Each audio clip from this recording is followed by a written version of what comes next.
Hi friends, ఈరోజు మనం ఈ వీడియోలో మరొక ఇంటి ప్లాన్కి సంబంధించి వివరాలు అయితే తెలుసుకుందాము. మీరు ఇక్కడ చూడొచ్చు, ఈ ఇంటి యొక్క ప్లానింగ్ కనుక చూస్తే 12 ఫీట్ల ఇంటూ 25 ఫీట్లకు సంబంధించి టోటల్గా 300 స్క్వేర్ ఫీట్ యొక్క హౌస్ ప్లాన్ అనమాట.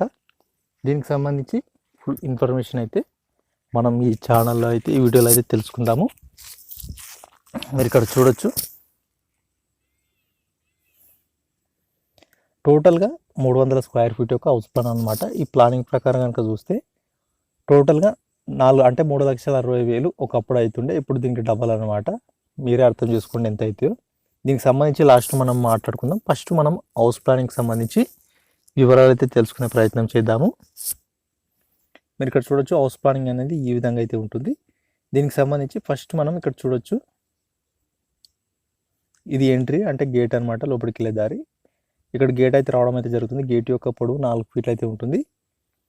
అదేవిధంగా గేట్ నుంచి మీరు లోపలికి వెళ్ళిన తర్వాత మీరు ఇక్కడ చూడొచ్చు, డైనింగ్ ఏరియా అయితే రావడం అయితే జరుగుతుంది. ఈ డైనింగ్ ఏరియా ఇక్కడ ఈ వాల్ నుంచి ఈ వాల్ వరకు, ఈ వాల్ నుంచి ఈ వాల్ వరకు మీకు 4 ఫీట్లు అయితే ఉంటుంది లోపలికి వెళ్ళిన తర్వాత కూడా. అదేవిధంగా ఇక్కడ ఓపెన్ కిచెన్ అయితే వస్తుంది. ఈ ఓపెన్ కిచెన్ యొక్క పొడవు 9 ఫీట్ల 4 ఇంచులు అయితే ఉంటుంది. వెడల్పు 6 ఫీట్లు అయితే ఉంటుంది. అదేవిధంగా మీరు ఇక్కడ చూడొచ్చు, లోపలికి వెళ్ళిన తర్వాత మీకు స్ట్రేట్గా అంటే ఎదురుగానే మీకు ఇక్కడ స్టెప్స్ అయితే వస్తాయి. అంటే ఎదురుగా అంటే ఎదురు కాదు, సైడ్లో ఉంటాయి. ఇక్కడ మీరు చూడొచ్చు, కిచెన్ రూమ్ సైడు ఇక్కడ రావడం అయితే జరుగుతుంది.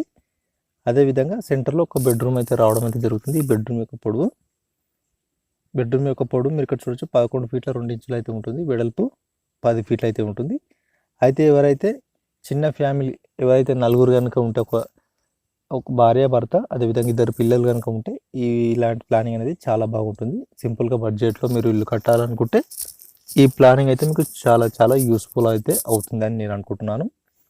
మీరు ఇక్కడ చూడొచ్చు, ఈ బాత్రూమ్ అటాచ్మెంట్ అయ్యి ఇక్కడ బెడ్రూమ్ అటాచ్మెంట్ అయ్యి బాత్రూమ్ లెట్రిన్ అయితే రావడం అయితే జరుగుతుంది.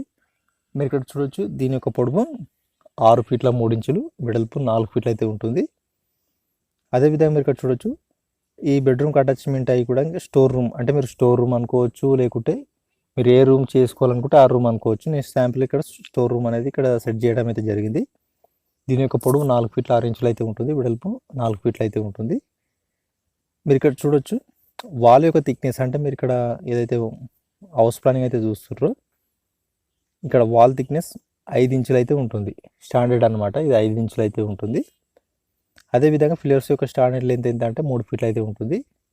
అది మీరు కట్టుకునే విధానాన్ని బట్టి ఉంటుంది.